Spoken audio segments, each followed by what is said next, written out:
नमस्कार। प्राइम समाचारमा स्वागत छ। म संगीता कटुवाल र म जीवन खड्का। सुरु गरौं अहिलेसम्मका प्रमुख समाचारबाट। स्थानीय तहका जनप्रतिनिधिको 5 वर्षे कार्यकाल आज सकियो। शपथ लिएकाहरू भने काममा जान सक्ने, मतगणना नसकिदा कैयौं स्थानीय तह जनप्रतिनिधि विहीन। स्थानीय तहको 80% नतिजा सार्वजनिक, सबै मत परिणाम आउन अझै केही दिन लाग्ने। 6 महानगर मध्ये काठमाडौँमा स्वतन्त्र र 5 मा गठबन्धनको अग्रता।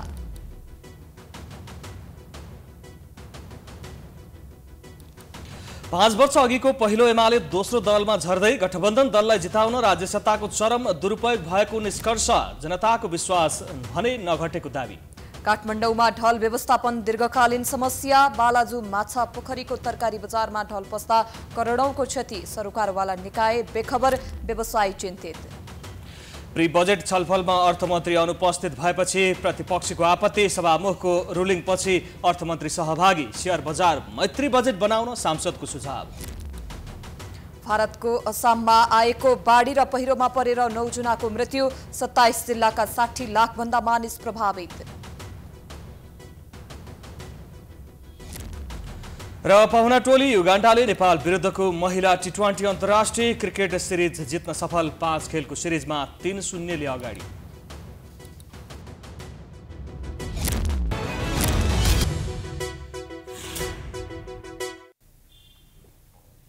अब समाचार विस्तारमा।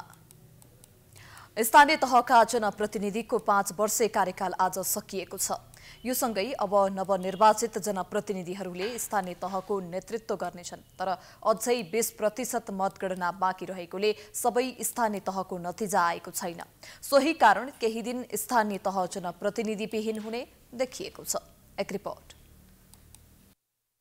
नेपालको संविधानको धारा 215 को उपधारा 6 मा स्थानीय तहको अध्यक्ष, उपाध्यक्ष, वडा अध्यक्ष तथा सदस्यको कार्यकाल निर्वाचित भएको मितिले 5 वर्षको हुने उल्लेख छ। स्थानीय तहको निर्वाचन 2074 बाट निर्वाचित भएका जनप्रतिनिधिको कार्यकाल यही धारा अनुसार जेठ 5 मा सकिएको छ। तर अहिलेको निर्वाचनको सबै मत परिणाम नआएकाले स्थानीय तहमा अहिले नै जनप्रतिनिधि जान सक्ने अवस्था छैन। नतिजा आइसकेको र शपथ ग्रहण तथा ओहदाको प्रमाणपत्र बुझेका निर्वाचित जनप्रतिनिधिले आफ्नो पालिकाको कार्यभार सम्हाल्ने भए पनि मत परिणाम नआएका स्थानीय तहमा भने जनप्रतिनिधिको पद रिक्त हुनेछ।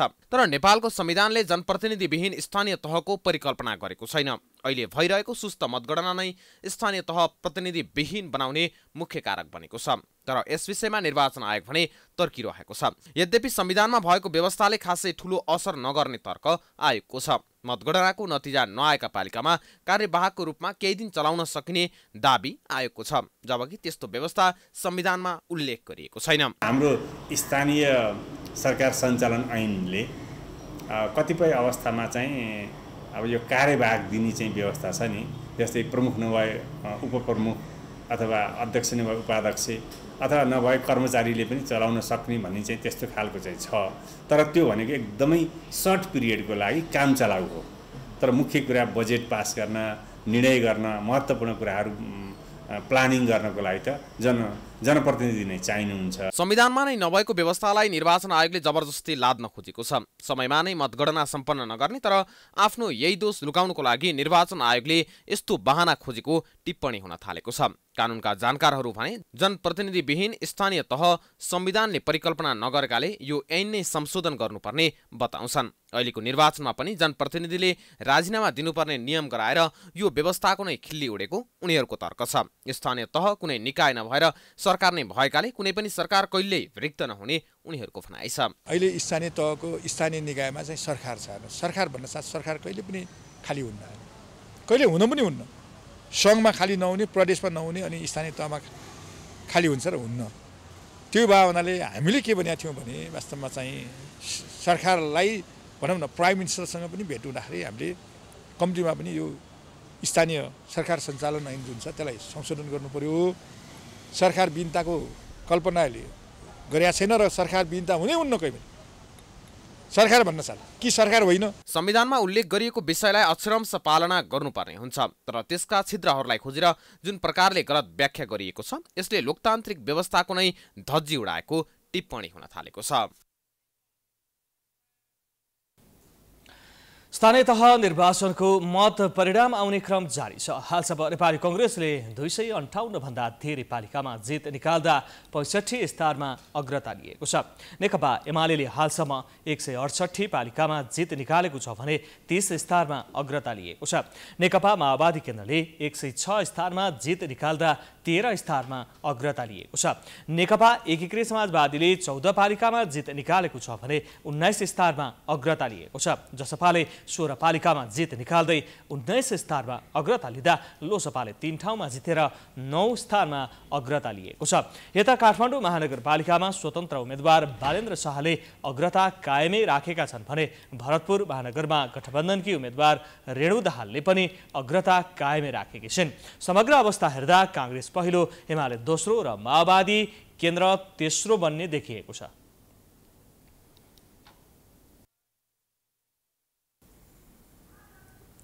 निर्वाचन आयोगले स्थानीय निर्वाचनको 80% मत परिणाम आइसकेको जनाएको छ। नियमित पत्रकार सम्मेलनमा आयोगका प्रवक्ता शालिग्राम शर्मा पौडेलले 753 मध्ये 570 स्थानीय तहको पूर्ण नतिजा आइसकेको जानकारी दिए। नतिजा आएका मध्ये 174 नगर प्रमुख, उपप्रमुख, 396 गाउँपालिका अध्यक्ष, उपाध्यक्ष रहेको छ। 35,221 जनप्रतिनिधि मध्ये करिब 30,000 को नतिजा आएको छ। उपमहानगरपालिका वडा नम्बर 17 र कपिलवस्तु जिल्ला महाराजगञ्ज नगरपालिका बाहेक मतदान कार्य सम्पन्न भइसकेका स्थानीय तहमा मतगणनाको प्रक्रिया सुरु भइसकेको र हालसम्म 570 स्थानीय तहको निर्वाचन परिणाम निर्वाचन आयोगको प्रणालीमा प्रविष्टि भइसकेको छ। त्यस्तै वैशाख 30 गते मतदान स्थगित भई पुनः मतदान भएका मतदान केन्द्रको हकमा मतपेटिका प्राप्त भएको बढीमा 4 दिनभित्र मतगणना कार्य सम्पन्न हुने उनले बताए। आयोगका अनुसार मतगणना बाँकी रहेका स्थानीय तहमा गणकहरूको संख्या बढाएर जति सक्दो चाँडो परिणाम सार्वजनिक गराउन अधिकृतहरूलाई निर्देशन दिएको छ। पुनः मतदान भएका तहहरूको हकमा मतदान सम्पन्न भएको मितिले 4 दिनभित्र मत परिणाम सार्वजनिक गर्ने तयारी गरिएको आयोगले जनाएको छ। गणना कार्य सक्ने गरी निर्वाचन आयोगले सम्बन्धित निर्वाचन अधिकृतहरूलाई यसअघि नै आवश्यक निर्देशन प्रदान गरेकोमा विभिन्न कारणले आज जेठ 5 सम्ममा सम्पूर्ण स्थानीय तहमा मतगणना कार्य सम्पन्न हुन नसक्ने हुँदा यथाशक्य छिटो बढीभन्दा बढी मतगणना टोली परिचालन गरी गणना कार्य सम्पन्न गर्न र गत वैशाख 30 गते मतदान स्थगित भई पुनः मतदान भएका मतदान केन्द्रको हकमा मतपेटिका प्राप्त भएको बढीमा 4 दिनभित्र मतगणना कार्य सम्पन्न हुनेछ भन्ने कुरामा आयोग विश्वस्त रहेको छ। आयोगले स्थानीय तह सदस्य निर्वाचनको सिलसिलामा देशका विभिन्न मतदान स्थलका मतदान केन्द्रमा भएका कानून विपरीत गतिविधिमा संलग्नलाई कारवाही गर्न निर्देशन दिएको प्रवक्ता पौडेलले बताए। जेठ 5 गतेभित्र निर्वाचन परिणाम सार्वजनिक गर्ने आयोगको लक्ष्य विभिन्न कारणले पूरा नभएको प्रवक्ता पौडेलले बताए। परिणाम नआएका स्थानीय तहहरू रिक्त हुने वा त्यसको संवैधानिक अवस्था के हुने भन्नेमा सरकारले नै निर्णय गर्नुपर्ने आयोगको भनाइ छ।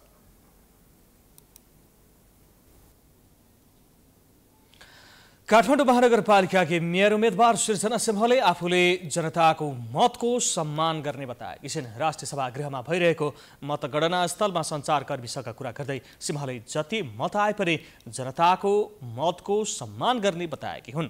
उनले महानगरमा अझै पनि धेरै मतगणना हुन बाँकी रहेको भन्दै अहिलेसम्मको परिणामलाई सहज रूपमा लिएको बताइन्। उनले केही वडामा राम्रो परिणाम आउनुपर्ने भए पनि केही वडामा सोचे जस्तो मत नआएको जिकिर गरिन्। उनले मतगणना पक्षी समीक्षा हुने र अहिले नै निष्कर्षमा पुग्दा हतार हुने उल्लेख गरिन्।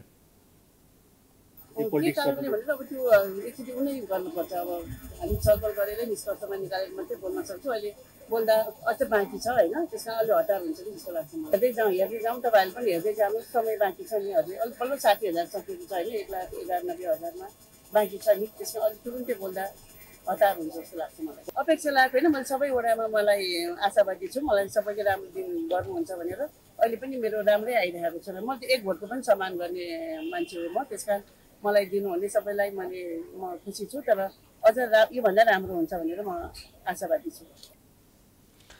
काठमाडौँ महानगरमा 60,000 बढी मतगणना हुँदा स्वतन्त्र उम्मेद्वार बालेन्द्र शाह निकै अगाडि छन् भने एमालेका केशव स्थापित र कांग्रेसका सिंह तेस्रो स्थानमा छन्।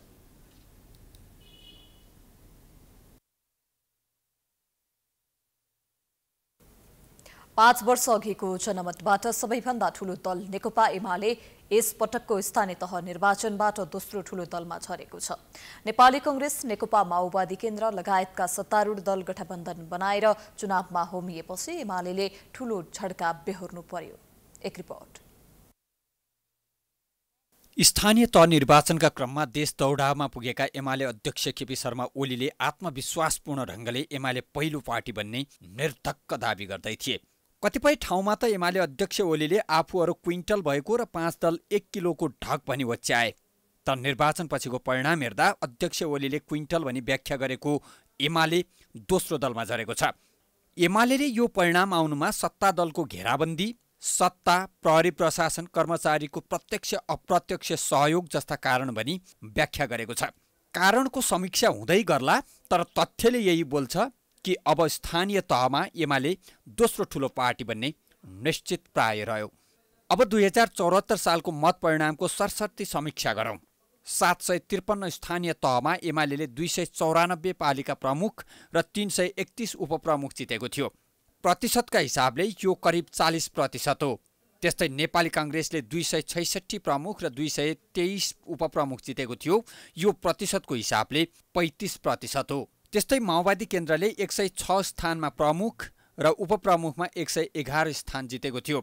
प्रतिशतमा यो 14% हो। यसपटक भने कांग्रेसले 300 पालिका प्रमुख जित्ने स्थितिभन्दा एमालेलाई 200 पालिका प्रमुख जित्नै धौधौ पर्ने स्थिति देखिएको छ। माओवादीले 100 पालिका प्रमुख जितिसकेको छ। समग्र परिणाम आएपछि मात्रै सबै चित्र प्रष्ट हुने भए पनि कांग्रेस पहिलो र एमाले दोस्रो, माओवादी तेस्रो बन्ने निश्चित भएको छ। यस चुनावमा एमाले ल्याएको नतिजाप्रति सो पार्टीका नेताहरूको प्रतिक्रिया भने यस्तो छ। लोकतन्त्रमा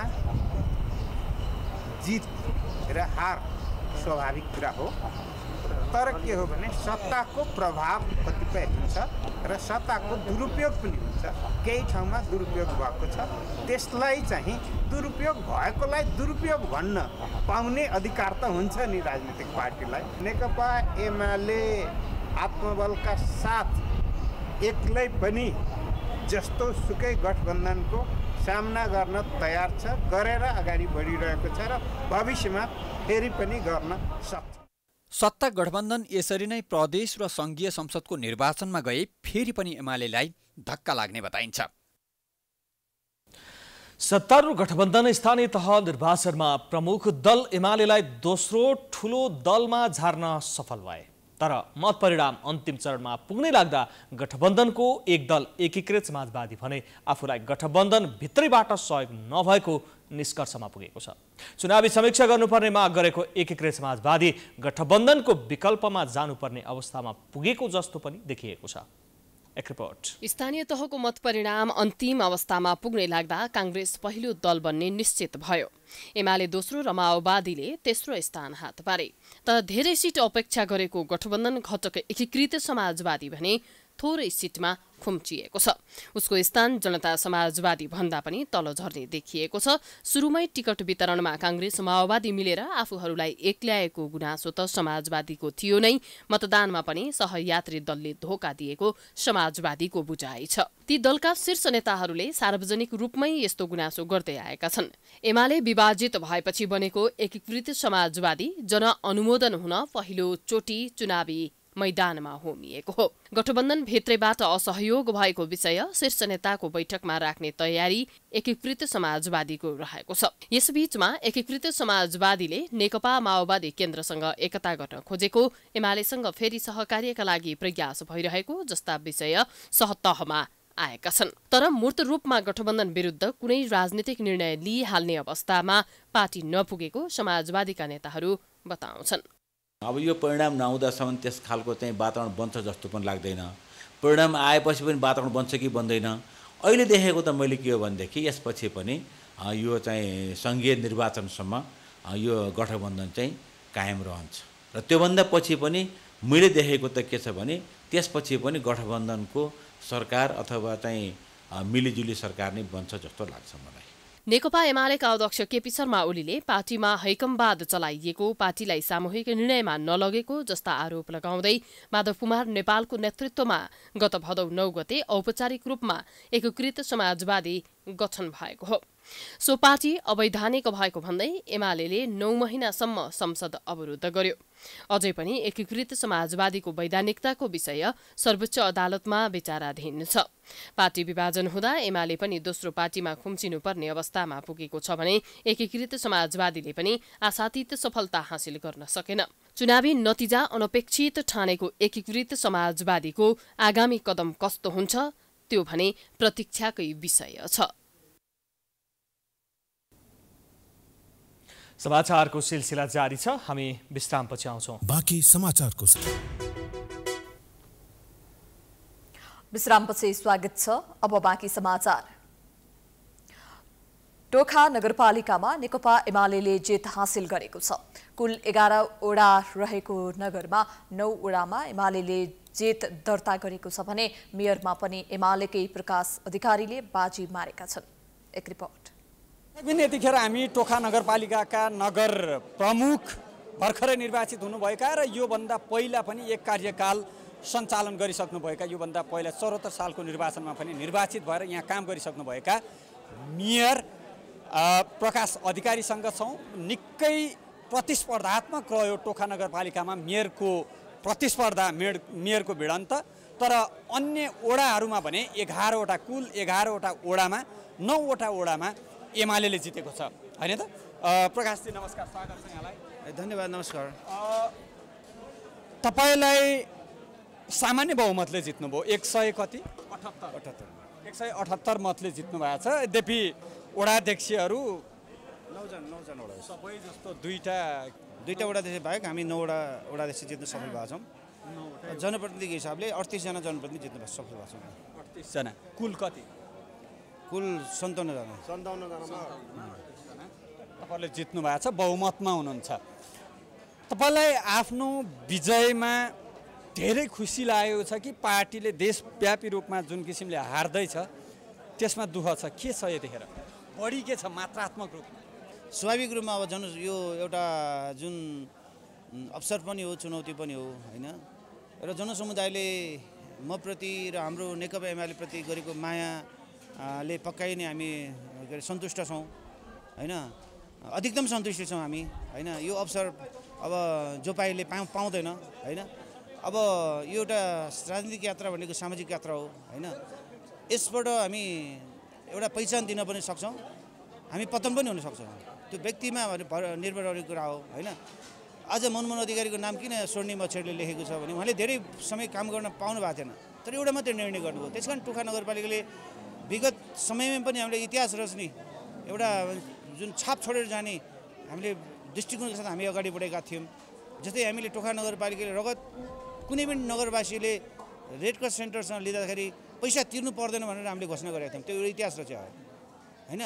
अब हामी त्यसलाई भनेको मतलब व्यवस्थित गरेर अगाडि बढ्छौँ र टोखा नगरपालिकामा पनि सम्भव भएसम्म हामी ब्लड ब्याङ्क खोलेरै रेड क्रस सेन्टरसँग योजना म सोध्छु के, यो योजना सोध्छु के। मैले तपाईँलाई के मात्र सोधेको भने तपाईँ आफ्नो विजयमा धेरै खुसी हुनुहुन्छ कि देशव्यापी रूपमा एमाले हार्दैछ त्यसमा अलिकति दुःखी पनि हुनुहुन्छ? स्वाभाविक रूपमा अब देशव्यापी रूपमा एमाले केही गुमाउनु परेको छ, यसमा त दुःख लाग्ने त स्वाभाविक कुरा हो।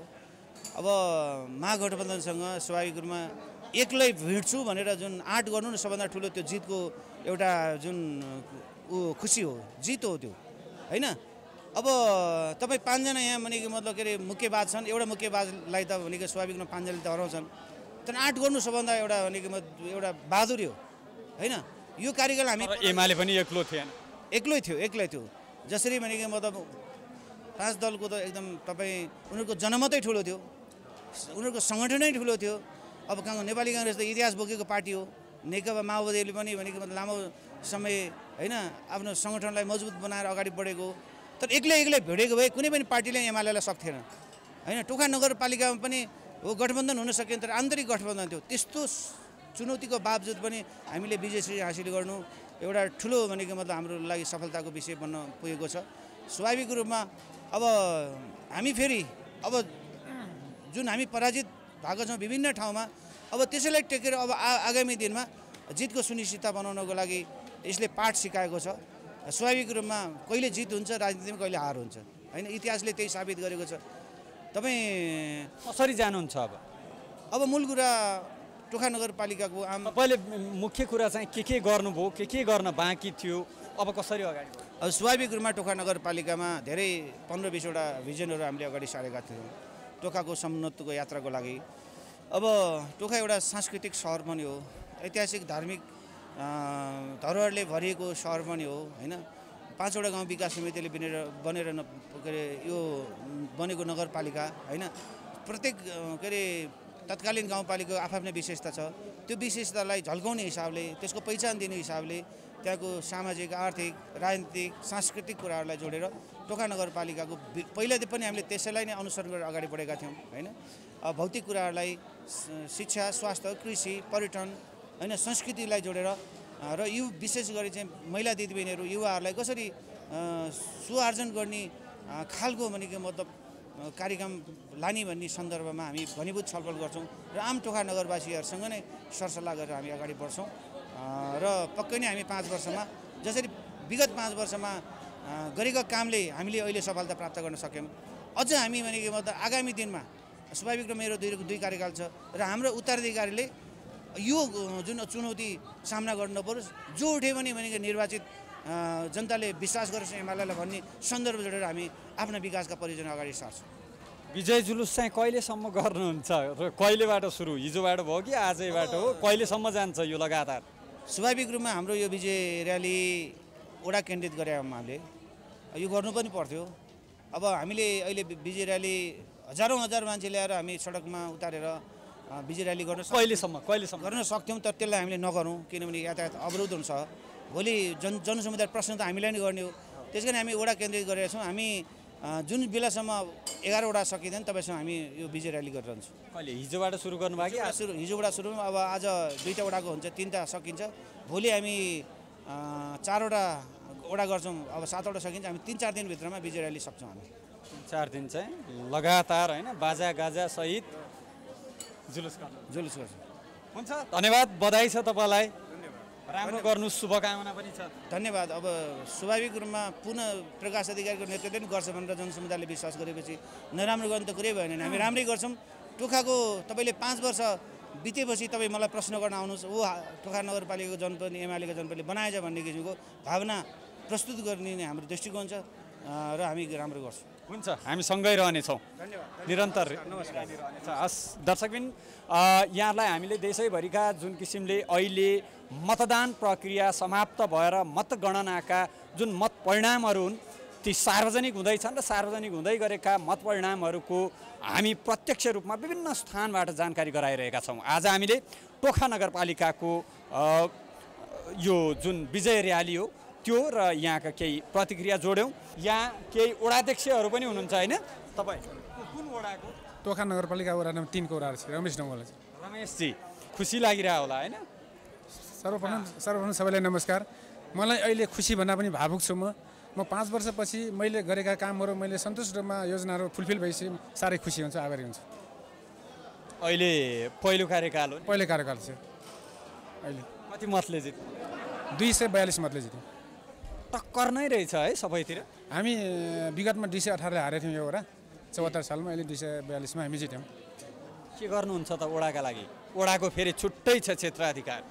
वडाका लागि सबभन्दा पहिला म हाम्रो प्रतिबद्धता जाहेर गरेका थियौँ, त्यसलाई अक्षरशः पालन गर्ने प्रयास गर्छु र सबभन्दा पहिला यो देश विकासको निमित्त युवा र महिलालाई उद्यमशीलताको खाँचो छ।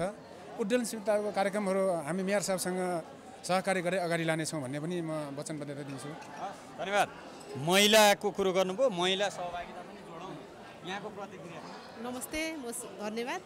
मेरो पनि म अहिले वडा नम्बर 3 को महिला सदस्य हो।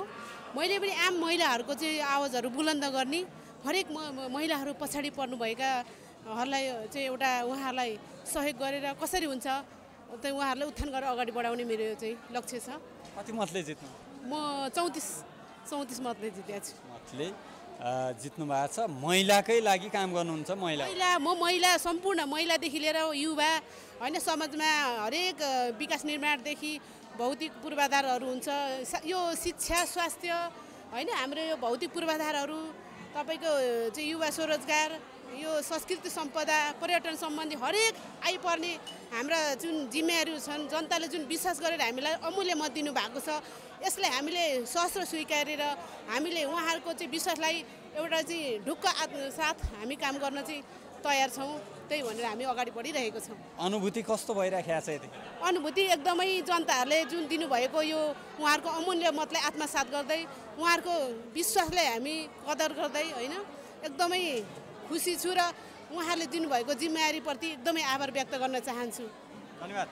दर्शकबिन यहाँहरू देख्न सक्नुहुन्छ भर्खरै मात्र विजय र्याली समाप्त भएको छ टोखा नगरपालिकाको, जहाँ प्रकाश अधिकारी मेयरमा निर्वाचित हुनुभएको छ। उहाँहरू केही कार्यकर्ताहरू सेल्फी लिइरहनु भएको यो दृश्य र र्याली समाप्त भइसकेपछि यहाँ खानपानको व्यवस्था गरिएको छ र यो खानपान गरिरहेको दृश्य पनि तपाईँले देख्न सक्नुहुन्छ। उत्साहको माहौल छ। वास्तवमै विजय हो, विजयमा उत्साहित हुनु स्वाभाविकै पनि हो र यो उत्साह अब काममा पनि रूपान्तरण भएको टोखावासीले अवश्य खोज्नेछन्। 74 सालमा पनि निर्वाचित भएर प्रकाश अधिकारीले एक कार्यकाल चलाइसक्नु भएको छ टोखामा भने यो दोस्रो कार्यकालको अब प्रारम्भ गर्ने चरणमा उहाँ हुनुहुन्छ र यो कार्यकालमा जनताहरूले टोखाको थप समुन्नति उहाँबाट अपेक्षा गर्नेछन्। क्यामेरामा मिलन प्रजापतिको साथमा केशवराज जोशी, टोखा नगरपालिका, काठमाडौँ। स्थानीय तह निर्वाचनमा विजयी उम्मेद्वारहरूले विजय र्याली निकाल्दै खुसियाली मनाउन थालेका छन्। काठमाडौँ उपत्यका सहित देशभरका स्थानीय तहमा जित हासिल गरेका उम्मेद्वारहरूले आफ्ना समर्थकहरूसँगै र्याली र सभा गरिरहेका छन्। ललितपुरको गोदावरी नगरपालिकामा विजयी उम्मेद्वारहरूले मतदातालाई धन्यवाद दिएका छन्। एक रिपोर्ट। नम्बर 13 का उम्मेदवार भास्कर थापाले गोदावरी नगरपालिकामा एमालेको विरासतलाई जोगाउनु भएको छ र हामीसँग हुनुहुन्छ उहाँ, हामी कुराकानी गर्छौँ। तपाईँलाई स्वागत छ अनि बधाई छ। धन्यवाद, नमस्कार। के छ, कस्तो लागिरहेछ? फेरि जनताको बिचमा तपाईँ दोहोरिएर नै आउनु भएको छ होइन, के भन्नुहुन्छ? यो अवसरमा म सम्पूर्ण आदरणीय मतदाता जनसमुदायमा हार्दिक धन्यवाद आभार प्रकट गर्न चाहन्छु। विगतमा हामीले गरेको काम जुन हामीले सुरुवात गरेका छौँ ती सम्पन्न गर्न बाँकी छन्। ती सम्पन्न गर्नका लागि थप जिम्मेवारी प्रदान गर्नुभएको छ। यो हिसाबले पनि म उहाँहरूप्रति अत्यन्त आभार प्रकट गर्दै यो खुसीलाई सम्पूर्ण जनताको खुसीसँग साटासाट गर्न चाहन्छु।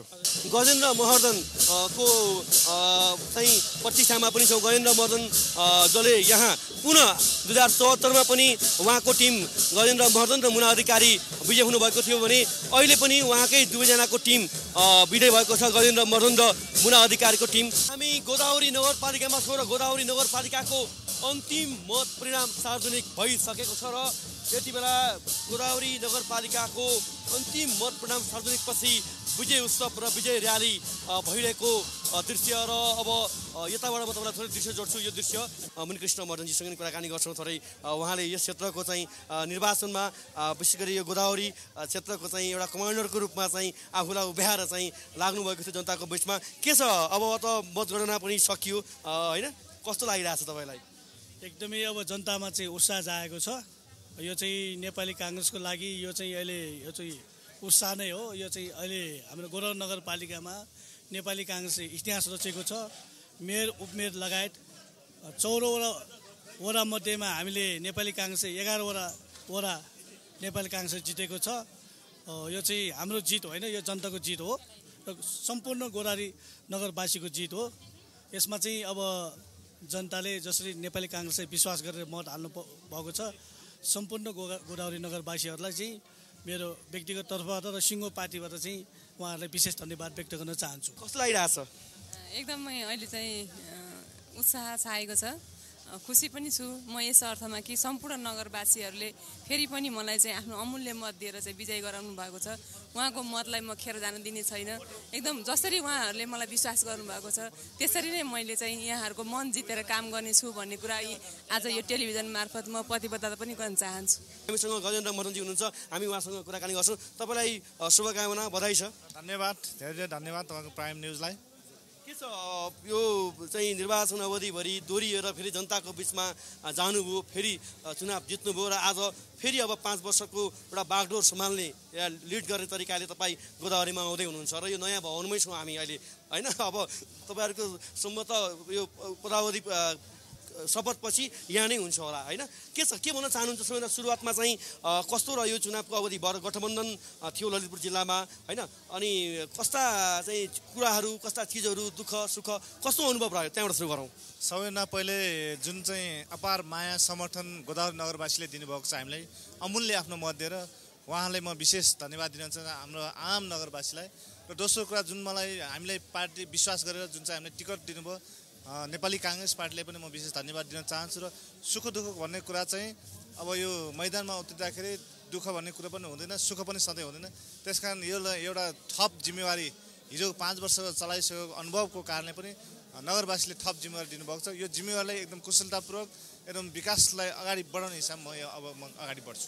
ललितपुर महानगरपालिकातर्फ के हुन्छ भन्ने कुराको चाहिँ हामीले रिपोर्टिङ गर्दै गर्दा ललितपुर महानगरपालिकामा पनि नेपाली काङ्ग्रेसले आफूलाई कमब्याक गरेको अवस्था छ भने महालक्ष्मीमा चाहिँ जुन खालको गठबन्धन थियो जसका उम्मेदवार शिव कटेल थिए र त्यहाँ यति बेला नेकपा एमालेका चाहिँ उम्मेदवारले लिड गरेको अवस्था छ। गठबन्धनका विषयमा पनि ललितपुरमा हेर्ने हो भने नेपाली काङ्ग्रेस र नेकपा माओवादी बीच गठबन्धन भएको थियो र त्यो कति सफल रह्यो रहेन त्यसको बहस छलफल टिक्का टिप्पणी यहाँ अहिले पनि जारी छ भने वडा स्तरमा हेर्ने हो भने पनि वडा स्तरमा आफ्नो आफ्नो तवरले एकीकृतसँग नेकपा एकीकृतसँग पनि कुनै वडामा गठबन्धन भएको अवस्था रहेको थियो र यसरी ललितपुरको समग्र कुराकानी गर्नुपर्दा यति बेला स्थानीय तहका प्रतिनिधिहरूले आफूलाई जनताका बिचमा लिएर गएर अब ललितपुरका विभिन्न स्थानीय तहमा बागडोर सम्हाल्ने जिम्मेवारी पाएका छन् र गोदावरीको नेतृत्व अब पुनः गजेन्द्र महर्जन र मुना अधिकारीको हातमा गएको छ। अब गोदावरीले 5 वर्षमा कति समृद्धि विकास या यहाँ रहेका चाहिँ समस्यालाई पार गर्छ त्यो भने हेर्न बाँकी छ र यति बेला गोदावरीको पनि अन्तिम मत परिणाम सार्वजनिक भएसँगै अब ललितपुरमा महानगरपालिका र महालक्ष्मी नगरपालिकाको मात्रै अन्तिम मत परिणाम आउन बाँकी छ। केन्द्रीय सुरक्षा समितिको बैठकमा स्थानीय तह निर्वाचनमा सुरक्षा व्यवस्थापनबारे छलफल भएको छ। सिंहदरबारमा बिहिबार बसेको बैठकले एकै चरणमा शान्तिपूर्ण रूपमा निर्वाचन सम्पन्न गर्न अहोरात्र खटिएका नेपाली सेना, नेपाल प्रहरी, सशस्त्र प्रहरी, राष्ट्रिय अनुसन्धान विभाग, म्यादी प्रहरी, राष्ट्र सेवक कर्मचारीलाई धन्यवाद व्यक्त गरेको गृह मन्त्रालयका प्रवक्ता फणेन्द्र मणि पोखरेलले जानकारी दिए। बैठकले निर्वाचनमा सक्रिय सहभागिताका लागि राजनीतिक दलहरूलाई पनि धन्यवाद व्यक्त गरेको छ। निर्वाचन गराउने सिलसिलामा घाइते भएको सुरक्षाकर्मी तथा कर्मचारीहरूको शीघ्र स्वास्थ्य लाभको कामना गर्ने, निर्वाचनमा खटिएका बेलामा मृत्यु भएका नेपाल प्रहरी र म्यादी प्रहरीका परिवारमा दुःख व्यक्त गर्दै मृत आत्माको चिर शान्तिको कामना सहित बैठकले समवेदना व्यक्त गरेको पोखरेलले बताए। स्थानीय तह निर्वाचनका क्रममा खटिएका 5 म्यादी प्रहरी र 1 प्रहरीको मृत्यु भएको उनले जानकारी दिए।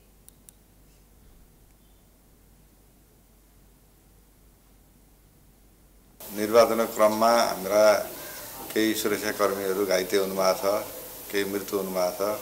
उहाँहरूलाई छिटै शीघ्र स्वास्थ्य लाभको कामना र मृत्यु भएका परिवारमा एउटा समवेदना तथा राहत क्षतिपूर्तिको प्रक्रिया शीघ्र अगाडि बढाइदिनु हुन भनेर सबै निकायलाई अनुरोध गर्ने काम पनि भयो।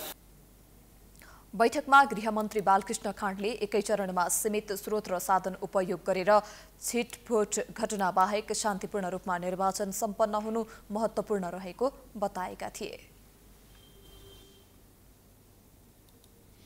लगातार धेरै पानी पर्यो भने उपत्यकाका सडकमा पानी जमिहाल्छ। पानीसँगै ढल मिसिदा समस्या झन् जटिल बन्छ।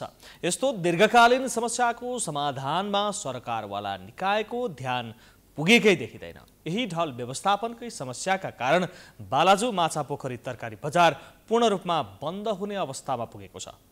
एक रिपोर्ट। काठमाडौँ उपत्यकामा ढल व्यवस्थापनको समस्या दीर्घकालीन नै भइसक्यो। पानी पर्न साथ अधिकांश स्थानमा ढल थुनिएर जलमग्न बन्ने गरेका छन्। यी बाहेक घरबाट निस्किएको ढलको व्यवस्थापन झनै फितलो देखिएको छ। माछापोखरी स्थित तरकारी बजार भित्रको दृश्यले अझै स्पष्ट देखाउँछ। गत असारदेखि तरकारी बजारभित्र ढल थुनिएर समस्या देखिएको थियो, तर अर्को असार लाग्नै लाग्दा समेत समस्याको समाधान हुन सकेको छैन। अहिले उक्त तरकारी बजार पुरै जलमग्न बनेको छ।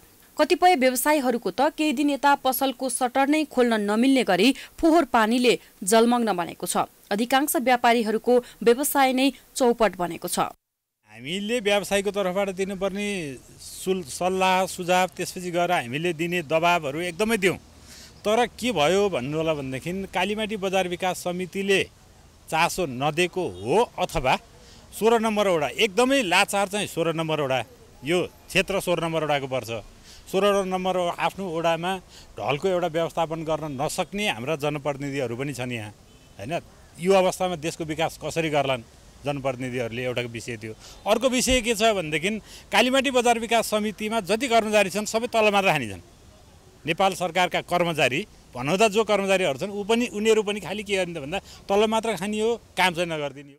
अहिले उक्त तरकारी बजार नै बन्द गरेर व्यवसायीहरू आन्दोलित बनेका छन्। लामो समयदेखिको समस्या समाधानमा सम्बन्धित निकायहरूले चासो नदेखाएर आफूहरूको व्यवसाय नै चौपट भएको उनीहरूको गुनासो छ। यसको जिम्मेवार निकाय कालीमाटी फलफुल तथा तरकारी बजार विकास समिति हो। उक्त समिति र सम्बन्धित वडा कार्यालयले नै यस विषयलाई गम्भीरतापूर्वक नलिएको व्यवसायी बताउँछन्। सरकारलाई कर तिर्नेदेखि आफूले बुझाउनु पर्ने भाडा नियमित रूपमा बुझाए पनि व्यापार गर्ने वातावरण नबनाइदिएको उनीहरूको गुनासो छ।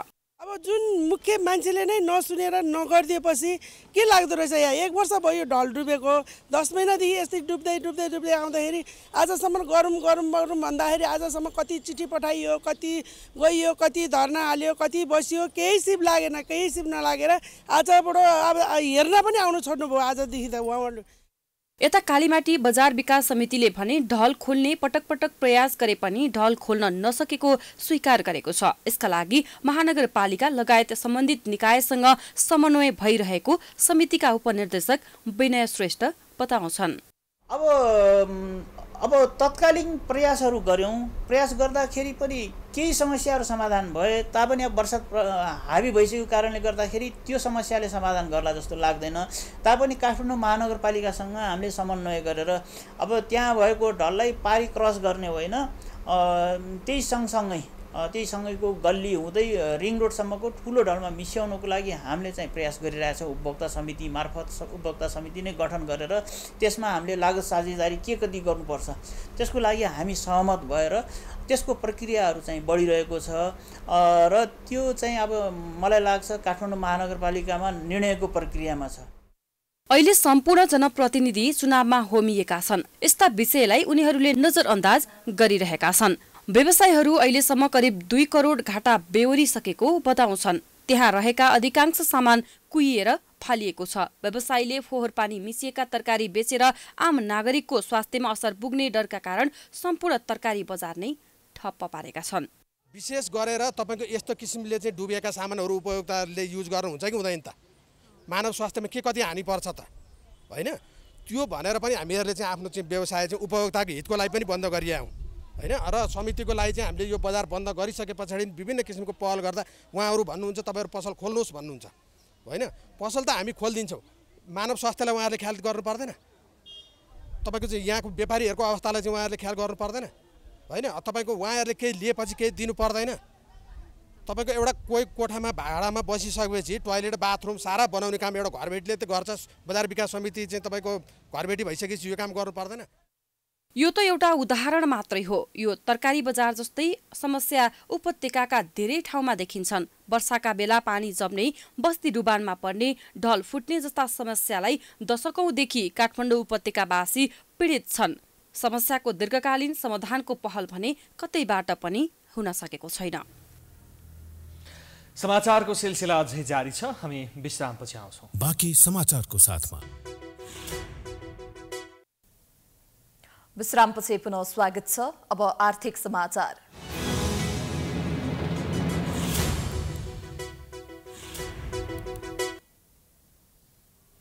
प्रतिनिधि सभाको बैठकमा बुधबारदेखि कर प्रस्ताव बाहेक आगामी आर्थिक वर्षको बजेट बारेको छलफल जारी छ। तर बिहीबारको छलफलमा अर्थमन्त्री जनार्दन शर्मा नै अनुपस्थित भएपछि सांसदहरूले आपत्ति जनाए। छलफलमा सहभागी सांसदहरूले अर्थतन्त्र सुधारका लागि उत्पादकत्व र रोजगारी वृद्धिमा जोड दिनुपर्ने भन्दै शेयर बजारमा नयाँ तरङ्ग ल्याउने विषयमा ध्यान दिन भनेका छन्। एक रिपोर्ट। बिहीबार विनियोजन विधेयक 2079 को सिद्धान्त र प्राथमिकताको छलफलमा अर्थमन्त्री जनार्दन शर्मा नै अनुपस्थित भएपछि सांसदहरूले आपत्ति जनाएका थिए। बैठकमा अर्थमन्त्री नभएको र अन्य मन्त्रीहरूले पनि सांसदहरूको सुझावमा चासो नदिएको भन्दै मन्त्रीको खोजी भएको हो। लगत्तै सभामुख अग्नि सापकोटाले मन्त्रीलाई बैठकमा उपस्थित हुन निर्देशन दिए। साथै मन्त्री नआएसम्मको लागि उठेका विषय रिपोर्ट गर्न समेत निर्देशन दिए।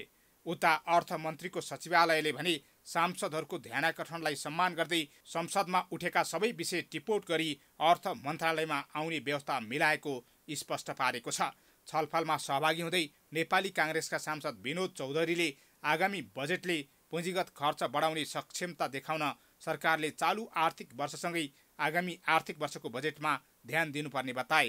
उनले शेयर बजारमा सर्वसाधारणको करोडौं रकम फसेको भन्दै आगामी बजेटले लगानीकर्तामा नयाँ आयाम ल्याउनु पर्ने भनाइराखे। विभिन्न प्रकारका प्रयोगले थोत्रो भइसकेको गाडीको ड्राइभर बदलिँदैमा गाडीले तीव्र रफ्तार चाहिँ समात्दैन। अहिलेको हाम्रो अर्थतन्त्रको व्यथा पनि त्यही नै हो। बजेटले चाहिँ नि बजारमा फेरि एकचोटि क्यापिटल मार्केटमा नयाँ तरङ्ग ल्याओस्।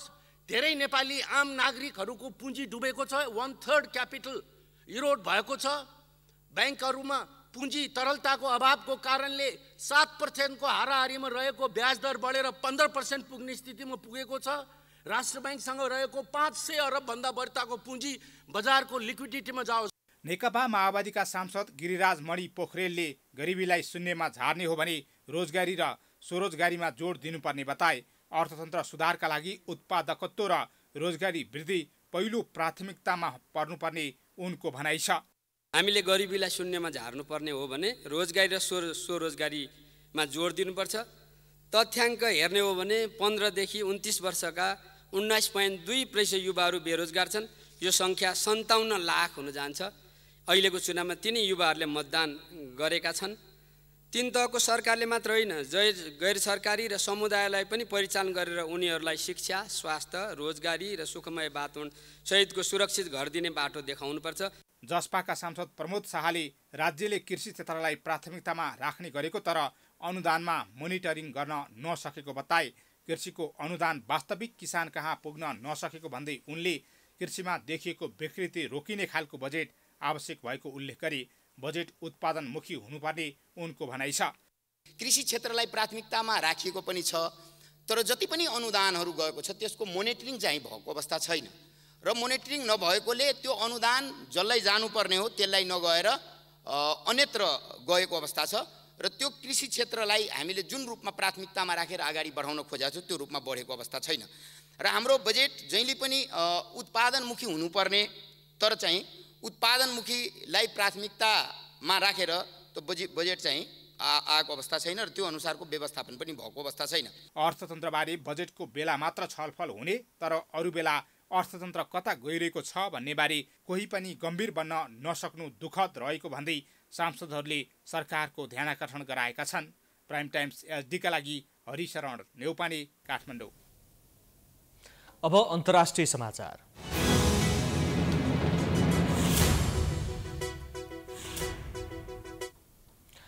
असममा आएको बाढी र पहिरोमा परेर 9 जनाको मृत्यु भएको छ। बाढीको कारण 27 जिल्लाका 60 लाखभन्दा बढी मानिस प्रभावित भएका छन्। प्रे मनसुनमा वर्षापछि आएको बाढीबाट हजारौं मानिस विस्थापित भएका छन्।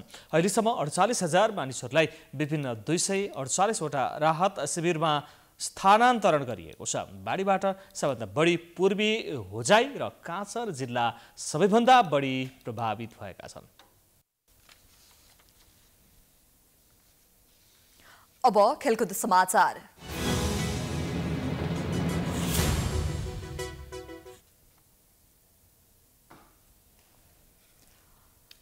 पाहुना टोली उगाण्डाले नेपाल विरुद्ध को महिला T20 अन्तर्राष्ट्रिय क्रिकेट सिरिज जितेको छ। त्यो क्रिकेट मैदानमा बिहीबार तेस्रो T20मा नेपाललाई 6 विकेटले हराउँदै युगाण्डाले 2 खेल अगावै सिरिज जितेको हो। यस जितसँगै युगाण्डाले 5 खेलको सिरिजमा 3-0 को अग्रता बनाएको छ। नेपालले दिएको 100 रनको लक्ष्य युगाण्डाले 18 ओभर 2 बलमा 4 विकेट गुमाएर पूरा गर्यो। युगाण्डाको जितमा केभिन वेनोले अभिजित रहँदै 42 रन जोडिन्। यस्तै जेनेट बाबाजीले 27 रन जोडिन्। नेपालकी कविता कुँवरले 2 विकेट लिइन्। रुबिना छेत्री र इन्दु वर्माले 1-1 विकेट लिइन्। त्यसअघि पहिले ब्याटिङ गरेको नेपालले 20 ओभरमा 8 विकेट गुमाएर 79 रन बनाएको थियो। नेपालका लागि ज्योति पाण्डेले सर्वाधिक 47 रन जोडिन्।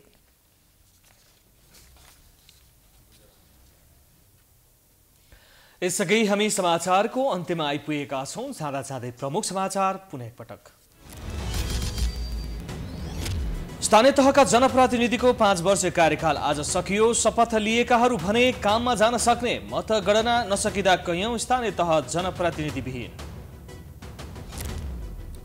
स्थानीय तहको 80% नतिजा सार्वजनिक। सबै मत परिणाम आउन अझै केही दिन लाग्ने। 6 महानगर मध्ये काठमाडौँमा स्वतन्त्र र 5मा गठबन्धनको अग्रता।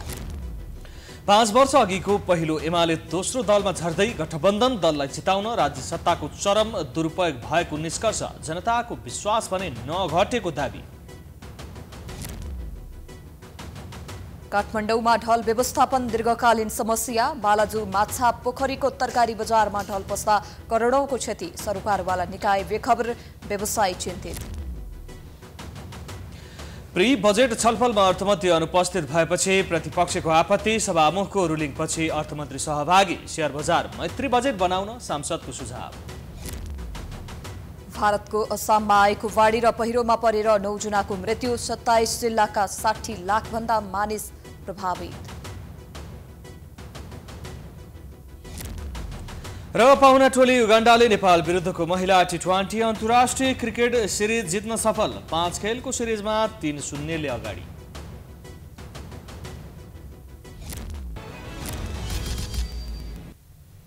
समाचार अहिलेलाई सकियो। यसपछिको प्रस्तुति जनता जान्न चाहन्छन् ऋषि धमलाको साथ। हेर्दै गर्नुहोला प्राइम टाइम्स एचडी। नमस्कार।